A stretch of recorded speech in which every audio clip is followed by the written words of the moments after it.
I think if I focused, I could probably make a website, a pitch deck, like AI generated profile pictures for team members and generate all of that in like one day, by myself. And I'm not even a coder, and just copy another smart contract and have AI, make small changes or something. So it's this next cycle, I think, is going to be really difficult to find what is legitimate and what's not. All right, Aniket, thanks for joining me here. Thanks a lot for having me. So you are the COO and co-founder of Biconomy. Do you want to give first an overview of what Biconomy is? Oh yeah, sure. So Biconomy got started almost 4 years ago with the main aim of how we can simplify the experiences in the space. Like it was started because I was like struggling to use MetaMask, and I was like, okay, it took me like 4 days to get used to it. So we started Biconomy in the main aim of how we can make sure that the UX becomes simpler. And when it comes to UX, like we are focusing exclusively on transactions. How do you make sure the transactions, doesn't get stuck? We don't need, gas and stuff over there. Signing becomes easy. Onboarding becomes, like super easy. So that's something we've been focusing on for the last 4 years. I'll dig deeper later in the conversation, exactly like what we are working on. And do you want to get a little bit about like your history and how you met your co-founder and stuff like that? Yeah, sure. I mean, the way I kind of got into crypto, I call it Chinese serendipity. So like before crypto, I was handling my family business. Like it's call it like web -3 because it's furniture manufacturing with no use of tech, nothing at all. And I was like pretty bored in that. I was like, okay, my like background is like I'm an engineer, so it's always like a tech background that I had. But like for 1 year, I was like in my family business and I was like doing like some random stuff. And like, okay, what I'm doing with my life. So I had this sort of a crisis in my life that what I'm doing and how everything's going to shape up. Fortunately, at the same time, I got a scholarship from MIT Sloan in Fudan, as a part of which I was in Shanghai for like a year to do my master's. Very first month, like I happened to be in a crypto meetup. And that was sort of a starting point for me in the space. I ended up working for Binance. Like this is 2017 when Binance was like 30 people team or something. So it was a good sort of a learning experience because I kind of joined as an intern. And 6 months, I call it like 6 years of sort of learning experience I got there. Came to India in 2018. That's where I just got involved in the Indian crypto ecosystem, talked with guys from Polygon and a few other projects in India. Yeah, I mean, like everything got started in like early 2019. So Ahmed, my other co-founder, he used to study with me in Shanghai. We were kind of classmates, and everything in crypto we did prior to Biconomy until now also was always together. And Sachin, who's our CTO, I met him in a crypto meetup in India. So our wife kind of matched because he was also like very much into the space, but from a technical bent. And we though I'm an engineer, like I don't code stuff like that diligently. So it was kind of a perfect combination, and Biconomy got started that way. Yeah, that's interesting. So what year were you in? What years were you in Shanghai again? I was there in 2017, 16, and 18, like starting, I just came back. That's cool. I was in China at the same time. I lived in China at the same time, about maybe Really? 2 hours by fast train from Shanghai. Yeah. Well, was it Wuxi or somewhere? It was a city called Hefei. So it was in Anhui province. Yeah. Yeah. Yeah, that's pretty wild. Yeah. Shanghai's a cool city. I enjoyed visiting there and stuff. It's And cool. I think 17, 18, 16, 17 was like the best time for anyone who's into crypto in Shanghai because like things used to happen right there only. Like all the exchanges were based out of Shanghai, all the ICOs and all that, like boom and bust, all was in Shanghai only. So hope you had good time there and, like, and like saw like crypto from the ground zero in Shanghai. Yeah, it's interesting because I got into crypto because I was in China and I wanted to send, when I was making money, I wanted to send my savings back home to the US. And I was using PayPal and I was losing about 8 to 12% every time I sent money from PayPal over into dollars. So then I started looking at other options and dug into Bitcoin, and then I just started buying Bitcoin. It was pretty sketchy. I was using local Bitcoins. So it's, you send the money and then you just like pray and hope that you actually receive the crypto. Yeah. Yeah. And you still pay a really heavy premium. I think I was probably paying a pretty high premium on Bitcoin at the time, but it showed me like, dealing with remittances really showed me the actual value of crypto for people that's not just speculation, that there's actual use cases around it. Totally. I mean, I have friends in Africa, like still, like remittance is like one of the biggest problem there, and that too with the country where currency is like so volatile, like crypto. So for people over there, like crypto makes the life very simple.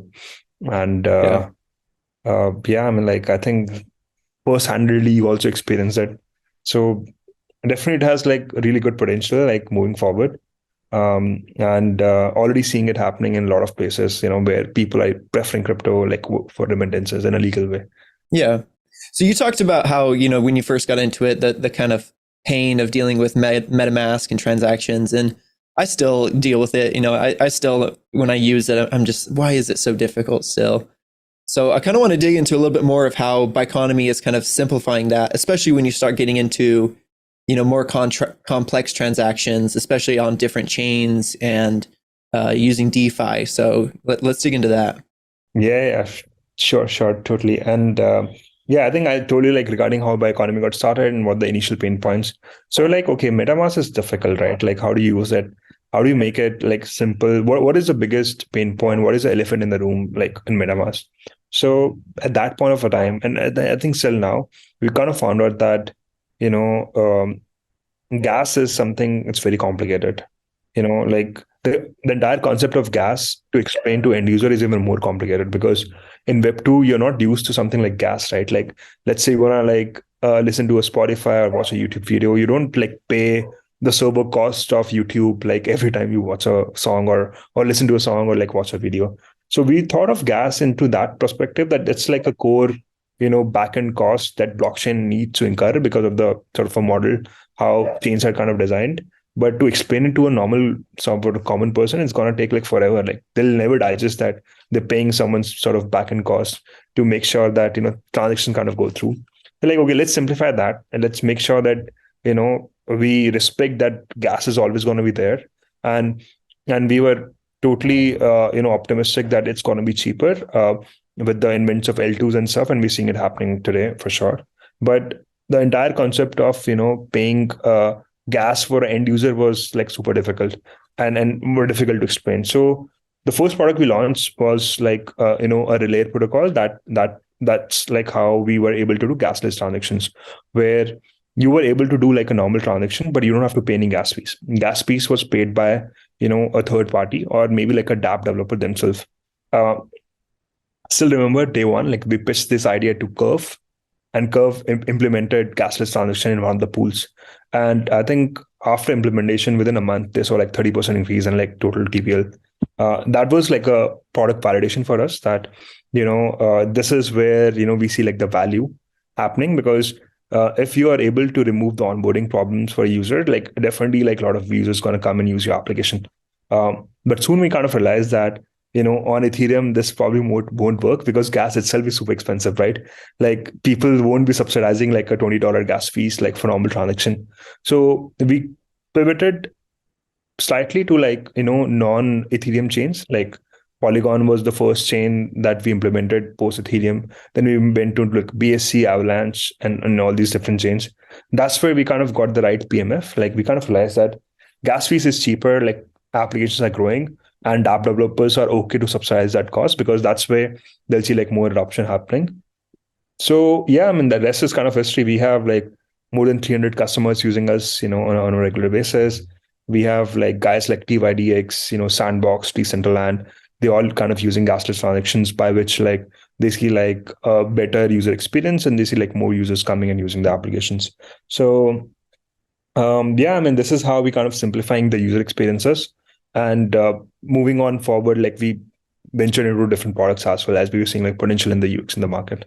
Yeah, and I think you mentioned Sandbox and Decentraland, and I think with any metaverse and especially any gaming project, you can't charge like gamers gas. They just won't use it. Yeah. So I think that that's really important. And you also mentioned a couple of chains. So I know you started on Ethereum, then you went to Polygon and BSC and Avalanche. What other chains do you guys support? So we are mostly live on all the EVMs right now, like L2s and other EVM chains such as Moonbeam, Optimism, Arbitrum, Phantom. Like we are kind of live everywhere. Non-EVM side of things we're still exploring. because we are pro Ethereum and EVM. So usually like most of the traffic is going to be happening on Ethereum only. Solana is like we kind of gotten like a lot of requests, but maybe like lack of resources and the focus. We all like primarily EVM Pro. Yeah, I mean, like I totally agree with metaverse and like gaming projects because the crypto savvy users are mostly DeFi users. For them, it's still fine the concept of gas, but for gamers, they're like, okay, what the fuck is this? Like, definitely not paying that. Yeah, absolutely. So could you, with the way that you guys' contracts work among different chains, would it work for doing it on a non-EVM chain? Would you be able to get that working, say with Solana? For us to get into a EVM chain, it doesn't take that much of a time. Of course, it takes resources, but with a Move or Rust-based ecosystem, we can still do the same. But we have to rebuild everything from the scratch if we have to do something over there. Because of the core complexities of the contract. So that's why, we are hesitant in general, just moving to a non-EVM chain, because we did that in the past. We went live on Tezos back then, but like there was nothing happening on Tezos, right? Like still now there's nothing happening there. So we spent like 6 months to make everything live on Tezos, but nothing happened. So now we kind of made like a conscious decision that if we are getting like very strong conviction, we got it from Solana, but we didn't have the right resources at that point of time. So that's like one of the core decisions that we have made, that unless we get like X number of applications and developers who are pre-committed, we won't go live on any non-EVM chain. Same thing. Have you ever tried with Cardano? No, not really. I think with Cardano, no, that's a whole other monster. Yeah. Cardano is somewhere we didn't even have a look, honestly. Like Yeah. were happening there, but we were like, we only gonna work with chains where we have strong connection with the foundation teams. So with all these chains, right, like we know the foundation team pretty well. Like we established that sort of connection. We were never able to build like something with Cardano. So never anytime soon. That makes sense. Also, I mean, it's probably going to be another 10 years before they would be ready for anything anyway. No comments on that, but yeah. So I wanted to talk about account abstraction, because I know that you guys kind of were doing similar things even before was the EIP 4337 came out. So yeah, let's talk about that and how it can improve the user onboarding specifically. Totally. I think, as I said, right, like we were doing gasless transactions via relay protocol, and that's where we kind of saw like a lot of value already happening for all these guys and all these like projects we were like working with. We talk of gaming, right? Like I think one of the key problems we addressed was like paying gas fees. Once we kind of got deep into that, we also realized that these guys also don't want to see like pop-ups appearing every time they do a transaction, right? Like they want to work in something like a session key where you have a session, things just have a single click, transaction kind of go through. You don't have to like approve it all the time. So this was like one of the small feature that we observed. Then there were other challenges when it came to onboarding as well, that onboarding is always a problem. Like seed phrase and all this kind of stuff takes forever. How do you like simplify it? Then like we were living in a multi-chain sort of a world, where moving chains always become sort of a problem. So we got this, great feedback from a lot of our customers that gasless is great, but it's limited. We want XYZ features. Some of the features I already told you about, like session key, like other modules around that. And we like, what is the best way for us to evolve gasless? And that's how like we ventured into account abstraction. Like this happened almost like a year and a half ago, when we kind of read Vitalik's article regarding how he envisioned Ethereum to be like for a better user-friendly sort of an operation. And that kind of triggered our interest. Like, okay, this is clearly what we started off with, but we focused and we said like, okay, gas is the basic problem. Let's focus on gas. Other things can wait and probably gonna do like later on. And we set up like a small group with the core foundation team of EIP 4337 and started like working and researching into it. And yeah, I mean, here we are like, now everyone knows about AA, at least like there's some buzz around it, like though people don't understand it. We started off when like no one knew about it. So we kind of building like the complete stack of AA. So if I have to explain you what AA is, that it's a better way of customizing your transaction where you use smart contract wallets instead of a normal EOA. why you use like a contract wallet is because it's programmable, and issues like holding your keys and like having like seed recovery can be very easily possible through a contract wallet. And it has other like benefits as well, like bundling of transactions and bashing and all this kind of stuff. So we are building the entire kit of it, like where we have contract wallets, we have paymasters, we have bundlers and everything. So anyone who wants to integrate like a specific kit within the wallet, that's somewhere like Biconomy is right now. So if you have a smart contract wallet and you can have seed recovery, like how does that work from a security standpoint? Like how can you still have your account be secure if you aren't the one that set up your, say, like recovery phrase? So yeah, I think it's a very good point, and it's somewhere like we're still like actively researching on. The idea currently is that let's say if you have an EOA, right? Like if you have lost your private key, like there's no way you are able to kind of recover your fund, right? Everything is kind of gone. But with the help of multisig, at least the owner can be changed, right? Like we can change the owner to a different sort of a wallet by which at least the probability of losing the fund becomes half. That's like one way where like funds can be secured in a better way in a contract world. That's not possible in a EOA. The second way is that how you can make use of key distribution in an encrypted way by which key can be secured in like multiple devices, and if anything kind of goes wrong, you still have sort of a backup that no one is holding. So that's an area where we kind of actively researching on based on MPC sort of technology, that how you can actually clearly distribute the keys.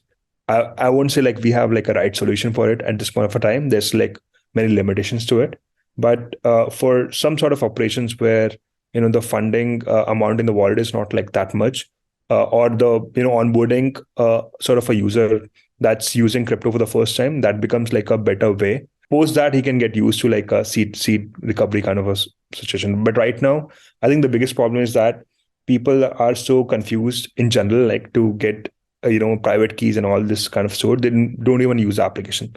So the way we kind of think about it is that like a lot of onboarding going to be happening through like a MPC contract based kind of solutions where keys will be like distributed across different devices. Once like user becomes familiar about storing the key and ledger and all this kind of stuff, they can easily move on to an EOA. Maybe like in future we kind of come up with sort of a better way of storing key in a encrypted way where there's no single point of dependency by which like people gonna be sticking towards the MPC based solution only. But that's how we kind of envision the onboarding gonna be. I have a very different question for you. With Elon Musk taking over Twitter, he's said that he's going to essentially, like, the only way to protect against AI bots is by having to pay for whatever, like all online services. Do you have any thoughts on how using Web3 can kind of protect against AI bots or prove that you're human in any way? Or is it just too easy to make a bot that uses Web3? I think that's a very interesting question. Something that we were discussing the other day as well. We had like a AI hackathon within Biconomy, like, just to, merge these two things and find out like some sort of solution. I think identity always has been like a problem, by which, like a lot of us also kind of suffer on a regular basis. There's something that we've been kind of working on in a hacky way, like call it like a think tank of Biconomy, by which we're using like ZK snarks and NFT based kind of solution by which you can prove an identity, but you don't have to like reveal totally yourself. There's some way like by which this can be done using ZK and NFTs, and that's something like we are also kind of researching on, but we don't have a solution for it right now. So maybe like Elon Musk has taken like some sort of extremist approach right now because he wants to make Twitter profitable. Like that's like one of the ways by which it can be. I think few years down the line, there's going to be a solution. There's a way towards it. Like the way we, along with like other companies like Polygon ID, etc., Spruce are kind of working towards it. But at this current point of time, we don't have like a solution ready. Yeah, I don't think anybody does, because it's such a difficult problem, because, probably this year you won't be able to tell anybody if it's an AI that you're interacting with or a human, because AI will be, just as good or even better at acting like a human on the internet.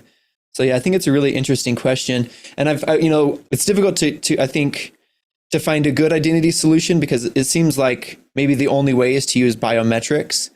And then it's a really big risk because then you have these honeypots of a lot of people's, biometric data it's not stored on the blockchain, so it probably has to be stored by some kind of third party.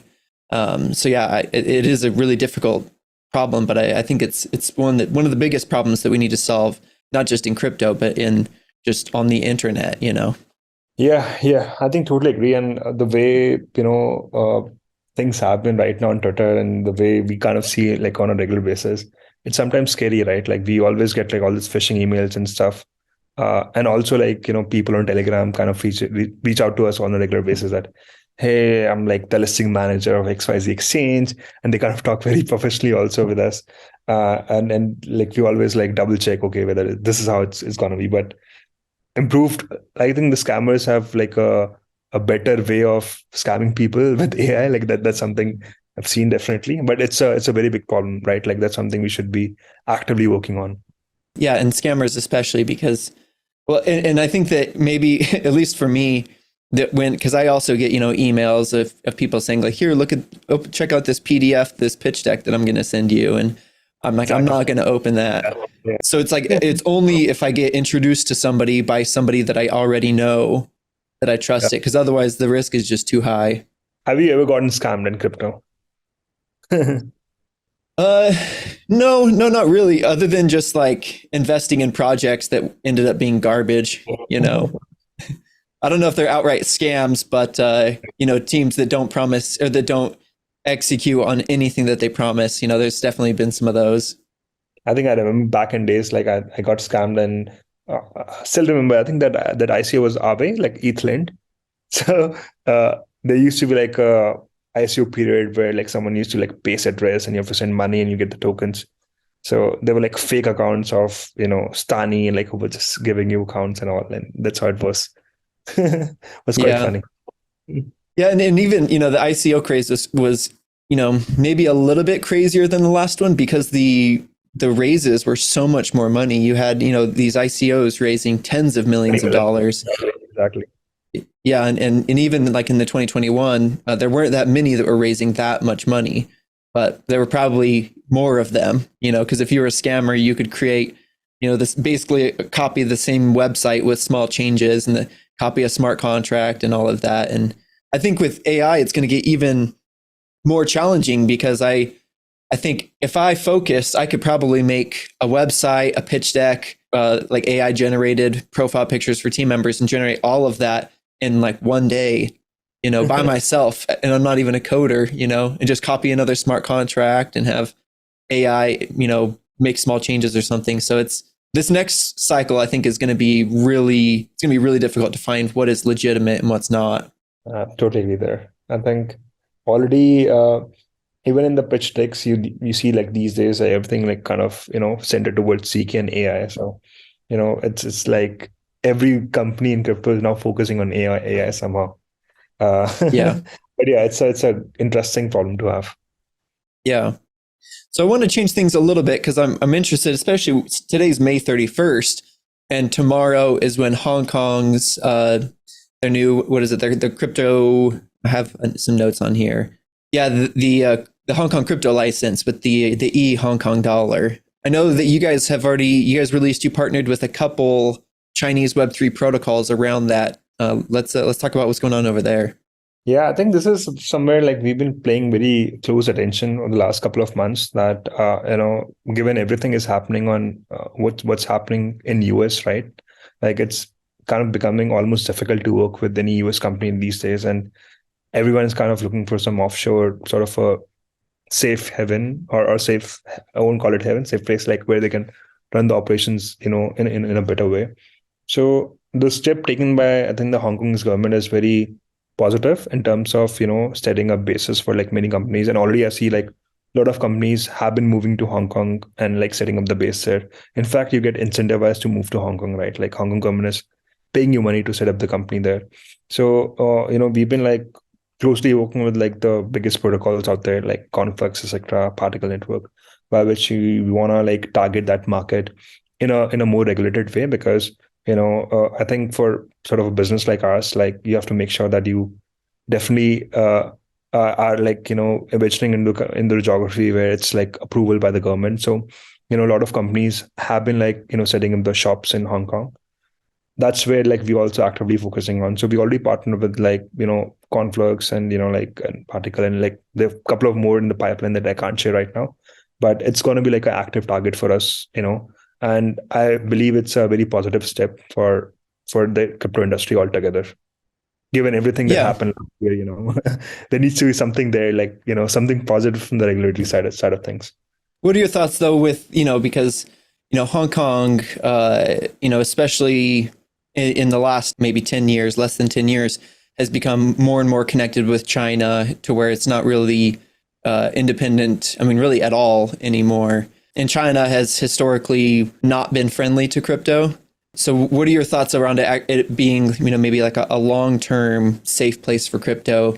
Or is it more just like China wants to control, I don't know, more control over the crypto companies, and that's why they're encouraging them to come? Yeah, I think the way I see it is like, from the last like couple of years, in fact, in COVID, like Hong Kong kind of lost all its kind of USPs or dominance like it had in Asia. Like 10 years ago, or like even like a couple of years ago, like people were only having like two bases, right? Singapore and Hong Kong. Like that was the basic sort of a preference for anyone from West or any part of the world if they want to target Asia. But more recently, like there's another hub called Dubai, right? That's kind of emerging as the more Asia pro crypto kind of friendly world, sort of a hub. At the same time, like Hong Kong kind of realized that it lost like 2-3 years where the entire Web3 bull run got missed, like by them. So maybe I'm wrong, but I feel like this is sort of a positive step for them to show the world that, hey guys, we are back. We're gonna be back with the bank, and we're gonna set up. It's gonna take time. Like we're gonna set up some, like decent frameworks by which people will be able to do business. And maybe like I think back of my mind, I still think that they also are trying to take advantage of whatever is happening in US right now. That okay, like things are shaky there, so let's get like the best talent there and like become like the epicenter of what's happening in crypto. So personally, I'm optimistic, but we all know like history of Hong Kong and China and how Chinese happen. So I hope I'm not wrong this time, but yeah, that's how I think like things gonna be. Well, I think either way, because if it's probably going to be a lot of Chinese Web3 protocols that are going to be launched there, and so either way, it's good for Biconomy to be a useful product for them to integrate. It doesn't mean Biconomy needs to be incorporated in Hong Kong, Exactly. So it's more like a business decision for us, like where it doesn't have like we don't have to like move overnight to Hong Kong, but we see like that market is gonna be good for business. So we're just like expanding our resources there. Yeah, that makes sense. So what, like looking forward, maybe in the near to medium term, what kind of things can we look forward to in regards to Biconomy?